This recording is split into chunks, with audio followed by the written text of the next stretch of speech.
Let's not waste any time. Bring in our first guest of the evening, Tyrese Haliburton. Congratulations, Tyrese, on the big win here. You go off and score 22, 11 assists. I mean, when you score 20 or more, you're now 8-1 in this postseason. Listen, we got to talk about the bench. We got to talk about your defense. But let's start with you in that first half. We were wondering if you would take more of an initiative and be more aggressive after not taking very many first half shots in game 1 and 2. How much of that was your focus coming into tonight? I think just being aggressive. It's not about, shooting so many shots, trying to get downhill, trying to get 2 feet in the paint. I think that's my job as a point guard. And then from there, I can figure it out. So just trying to, make the adjustments that, I've been watching a lot of film over the last couple of days, preparing. This defense is interesting. They got a lot of guys at point of attack. They mix it up. They mix up coverages, all that stuff. So just trying to make adjustments on the fly. It's basketball. There's ebbs and flows. Not every game's going to be perfect. I'm going to have rough games, but it's all about how I respond. And how we respond as a group.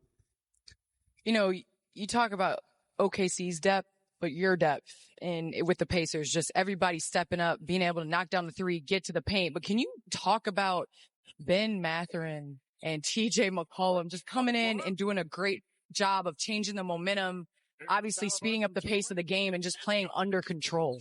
Yeah, I just thought they did a good job. We really needed that boost, especially in the second quarter. We had a rough first quarter. Second unit came, brought energy. When TJ gets those steals, the building really gets into it. Ben was amazing getting downhill, not overthinking things. I thought he did a great job operating the pick and roll, just rising up and shooting over guys, getting downhill. He just made play after play. Our whole second group did. Honestly, our second group really won us the game, so shout out to those guys. So what is the deal with Siakam? Why he go from passive to aggressive from game to game? Because, he was fantastic tonight. You got going later and early, obviously. But why is he so up and down his floor just being aggressive?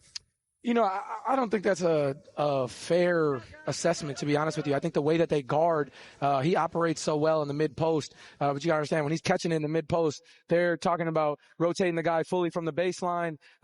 They just got hands, and they're swarming the ball. So we're just trying to make reads play the right way. Thought he did a great job operating today. It's hard when you catch at the nail where he really likes to operate. The way they guard is just boxes and elbows. So we got to do a much better job of giving him the correct spacing, and just figuring it out. But I think from game to game, just taking what the defense gives you, I thought he did a great job setting the tone. We just followed his lead. And Chuck, that's the polite way of saying that he doesn't agree with you. What you're saying is wrong. But anyway, everybody's talked about the defense of OKC in this series, but your defense for this team tonight in Game 3, you forced 17 turnovers, 21 points off turnovers.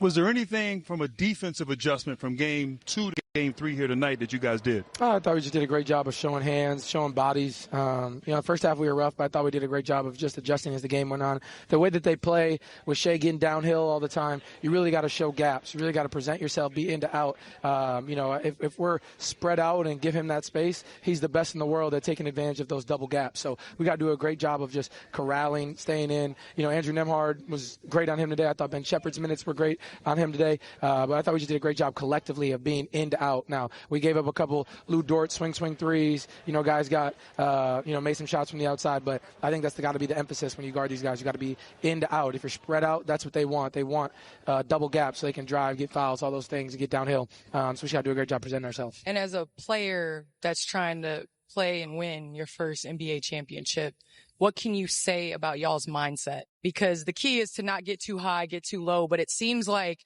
you all have the ability always to bounce back after losses. What's the secret in trying to get Game 4? Just taking it one day at a time. You can enjoy this, and, I'm sure for the rest of tonight and all tomorrow, everybody's going to be talking so positive about us, so poor about them. That's how basketball is covered. That's just how it works. So, you got to block out the outside noise. We got to come in, watch film as a group, take care of our bodies. Everybody's got to watch film, see where we can get better, and not pay so much attention to the outside noise, just controlling what we can, right now, taking it a day at a time. That's the way you have to approach it, just take it a day at a time. Because if you try to think so much about what happens if we win or what happens if, it can get away from you and it goes like that. So not taking any day for granted and, just taking it a day at a time. Hey, what did it feel to have a halftime lead? I know, right? It was our first time forever. Felt good. But then we relaxed, come out the third, and then they hit us for 6 straight, So, the way these games flow, no lead is ever safe. All these games, it's just 1 or 2 possessions, and then before you know it, it's close again. So we got to do a better job coming to half. And Tyrese, you talked at the top there about paint touches. Mm-hmm. And I thought maybe in Oklahoma City, you guys struggled at times getting into the paint. Yeah. I thought McConnell came off the bench, Nimhard. You got 50 points in the paint as a team, but was there anything you guys learned or discovered or figured out in terms of how to attack them, in this game and, just getting downhill, as you mentioned, getting into the paint? Well, I don't think there's anything. Learn, yes. It's good to get 2 games of film to really watch, see where you can get better. This is a great defense, but we still got to attack it at the same time. And I think if you operate against these guys by holding the balls, calling up ball screens, and just trying to play that way, they just crawl into you.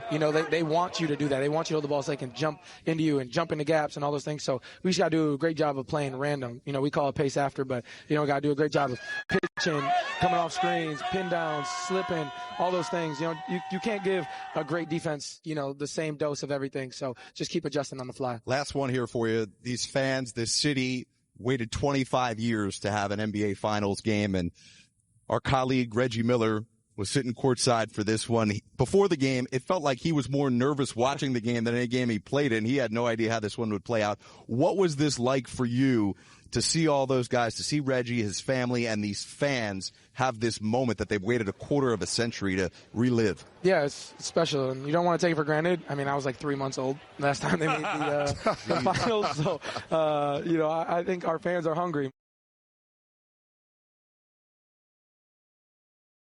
And they want to watch winning basketball, and they want to be a part of it. And I think as a group we just keep taking, every year we've taken a jump, and we're here now. Don't want to take this time for granted. Just take it a day at a time. But we're just trying to give our fans something to be proud of, trying to play the right way.